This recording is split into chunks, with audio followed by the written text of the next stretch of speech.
Okay, I was working with this and my cell phone was running out of space. I had to delete a lot of videos. Here we go. On the nutshell, this is what you see. The g of x, b to the x, you are no stranger to this guy. Graph this, you let x equals what? 0, then y equals 1. That's what you get right there when b is bigger than 1, okay? The other inverse function of a log base b, okay, of x, you will see that it reflects over the y equals x. And this is what? This is 1 and that's 0. And you see in between 0 and 1, the function of log is negative, okay, down here, all right? Okay, so that's the idea. Let me conclude this with the graph of example 7 and 8, and we will conclude 7.4. We're almost there. Okay, all right, here we go. Wrap it up right here for you.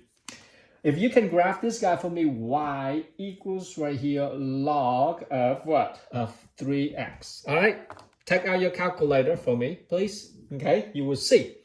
The best thing right now, you let x equals what? X equals 1. If x is 1, you will see if x is 1, y. You plug in anything that has 1 right here. If x is 1, you will see y equals log of what? 3 to the 1. Really, what is that? And that is going to be 0. Okay, so x is 1, y is going to be 0. Okay, if x is 1, y is going to be 0. And then between this right here, from 0 to 1, you see the function will get down like that. Then just bring in the value for me. 2, 10.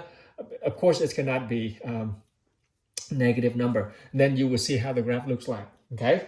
Now, how about if I graph a log of, let's say, base 1/2 to x. Same thing right here.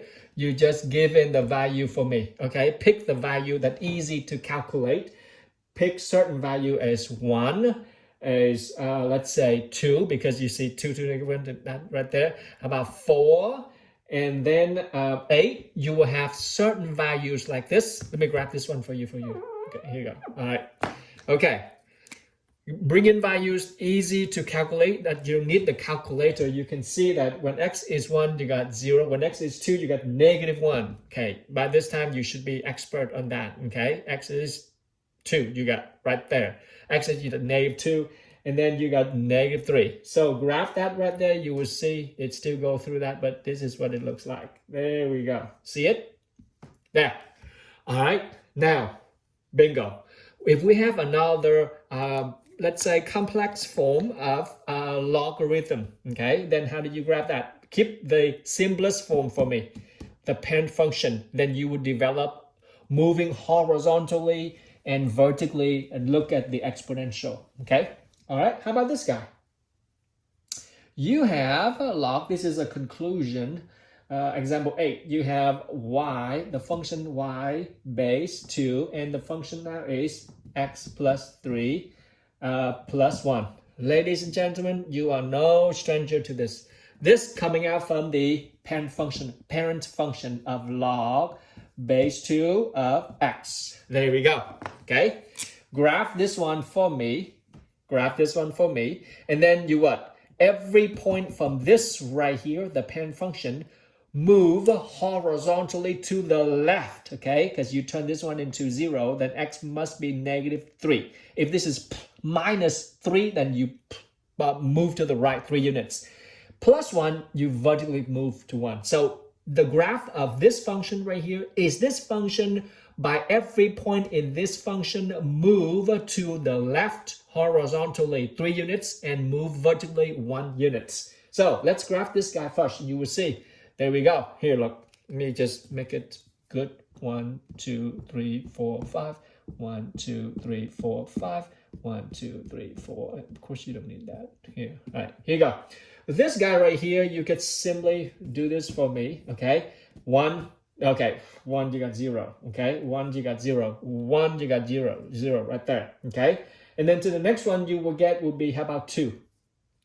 2 you got 1, 2 you got 1, so 2 you got 1, so it's going to be like that. So look, okay, so this is 1 you got 0, 2 you will get 1, so it's going to look like this because it's increasing. Now Ladies and gentlemen, I'm gonna do red color for you. Okay, we conclude this. This function right here is a transform of this guy by moving what? Every point moving to the left 3 horizontal, to the left horizontally 2 units. 1, 2, 3, and then up 1 right there. Got it? Okay, this one move to the left. 1, 2, 3, and then up 1 unit. So there we go, guys. Ladies and gentlemen, we have concluded. Well, if you want to do the domain and the range as you always want, well, look at this. The domain of this guy right here, you can tell x is what? X will go all the way, but it shall not touch the value of right here, which is a negative. I move with you right there when, when it comes on the next Zoom, I will answer you more, but I want you to figure it out for me. Like this one, the domain for this guy, you can see that go from 0 to all the way to past infinity, and it shall not touch this guy. How about that guy? There's something right here that you shall not touch. You tell me, okay? You guys will tell me. We'll tackle that on Zoom. Hey, we've done with this, and have a wonderful day, okay? I'll see you on Tuesday Zoom.